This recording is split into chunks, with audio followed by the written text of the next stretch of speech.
Oi, gente, vamos lá, né? Vamos dar início a mais uma sequência de videoaula. Nós vamos falar nessa primeira videoaula sobre a Roma Antiga, alguns aspectos importantes. E só depois, eu acredito que em mais uns 2 vídeos a gente conclua esse conteúdo. Então vamos lá, né? Eu não sei se vocês já ouviram a expressão todos os caminhos levam a Roma.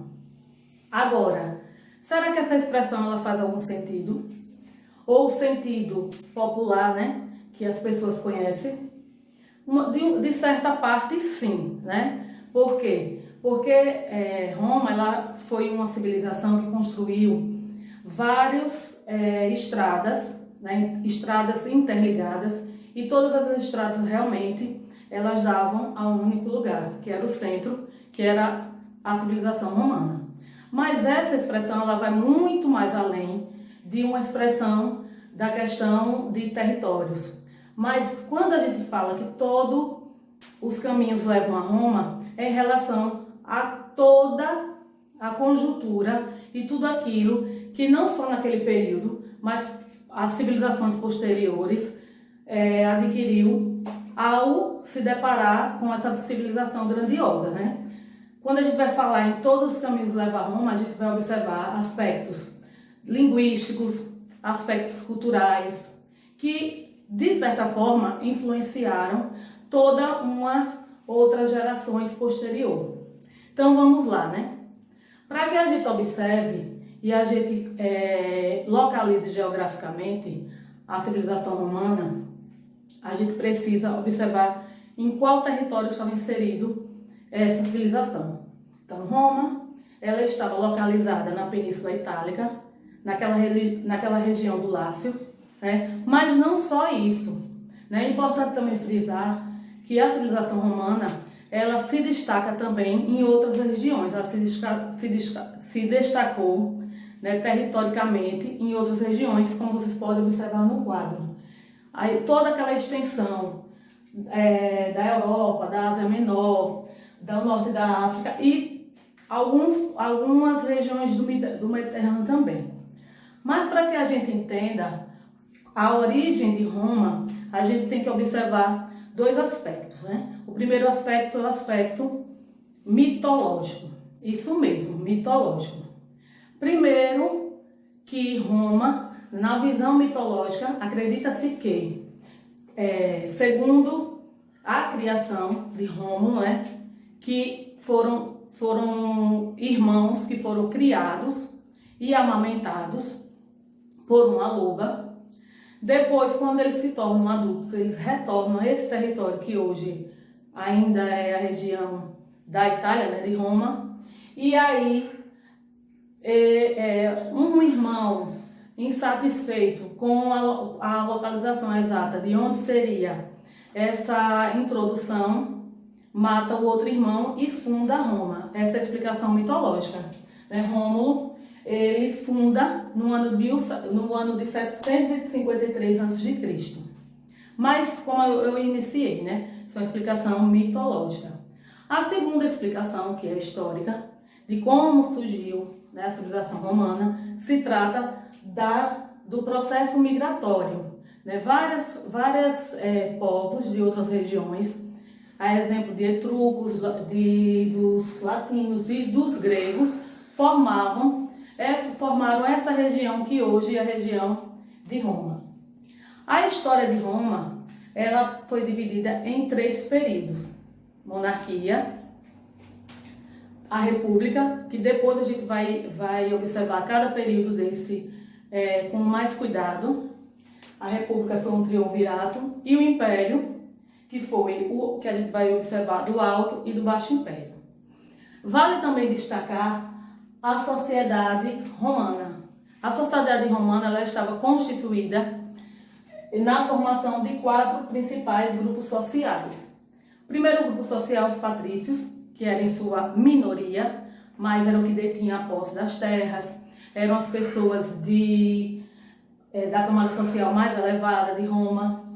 Também eles tinham totais direitos dentro dessa sociedade. Depois a gente pode também destacar os plebeus. Esses eram livres, só que em grande maioria, e eles não tinham direitos, nenhum tipo de direito, e também não tinham posses da terra.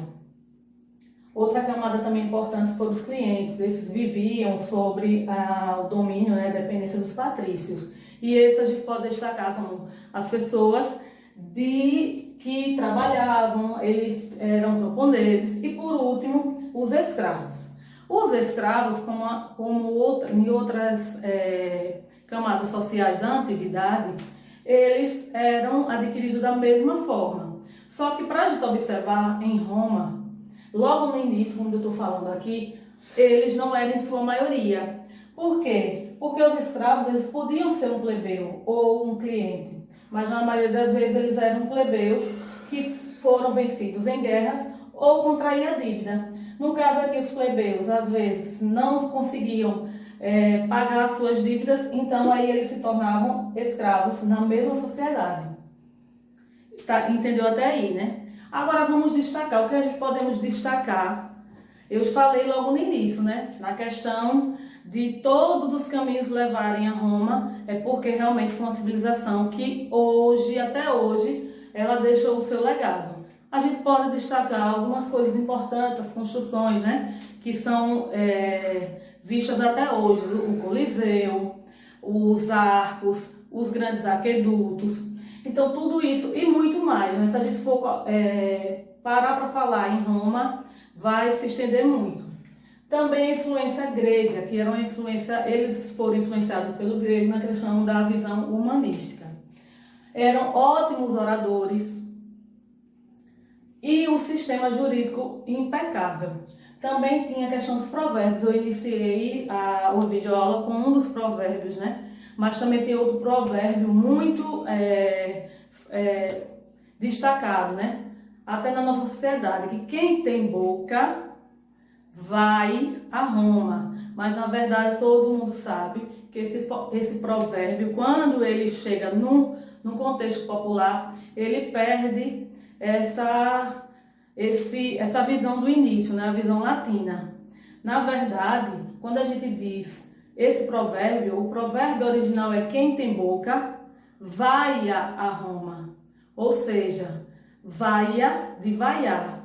Porque aí, quando surge esse provérbio, essa expressão, ela surge no momento do Império, no momento em que as pessoas foram induzidas a tomar uma decisão em relação às ordens que eram ministradas naquela época. Então, quanto mais eles vaiassem o governo, e quem era o governo? A Roma em si, né? Eles estavam vaiando, né? Então, quem tem boca era pedido. Quem tem boca, então vai a Roma, que era uma insatisfação. Mas outra coisa também que eu posso destacar aqui é a origem latina, né? Que é a nossa língua, a língua portuguesa, ela é de origem latina, ou seja, a primeira forma de linguagem foi a linguagem do latim. Por isso, se vocês observarem, eu acho que isso na aula de português, né? Que ficou bem retratado num poema de Olavo Bilac, em que ele intitula como a última flor do Lácio. O que é a última flor do Lácio? Lácio, já falei logo no início, que é o território onde se consolidou Roma, né? E a última flor do Lácio foi a última civilização a aderir o latim como forma de expressão não só vocabulária, né, mas expressão cultural. Então, eu acredito que até aí a gente vai ficar hoje a aula até esses pontos, e no próximo videoaula a gente vai aprender mais um pouquinho sobre Roma. Então, até a próxima videoaula.